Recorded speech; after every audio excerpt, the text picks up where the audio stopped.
de les varias vegais que Tereso Peña e yo falamos, esta na súa casa de Rozaes, falamos de todo un pouco, entre ello de lo que agora mismo vos contamos.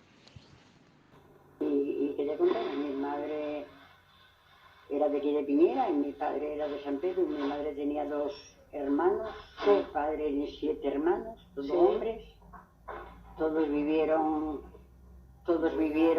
aquí, solo uno embarcó, porque antes la gente embarcaba. Sí, claro. Por ejemplo, yo puedo contarte una cosa ya muy antigua.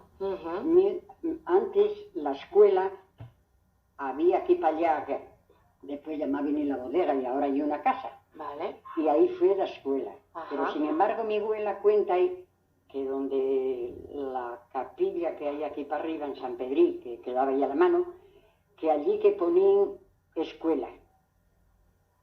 Que había una casa que era de los curas, era de la rectoral, ¿no?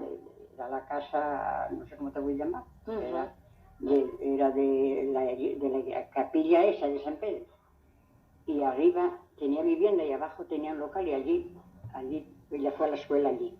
Y decíame que viva poco, porque de aquella los que tenían preferencia en ir a la escuela eran los hombres, porque embarcaban. De hecho ellas eran 3 hermanas y 2 hermanos y los hermanos no embarcaron los 2. Claro, ellos quedaron aquí. Ellos quedaron ahí. Y de aquella pues marchaban muchos. Bueno, ya después mi padre embarcó un hermano, los otros 6, unos estudiaron algo, otros, pero mi padre quedó aquí, no... ¿Y el hermano para dónde embarcó? ¿A dónde tocó? Para La Habana. ¿A La Habana? ¿Y retornó o quedó allá? Sí, no, retornó. Y vino unos años ya aquí. Claro. Sí, retornó, tuvo años.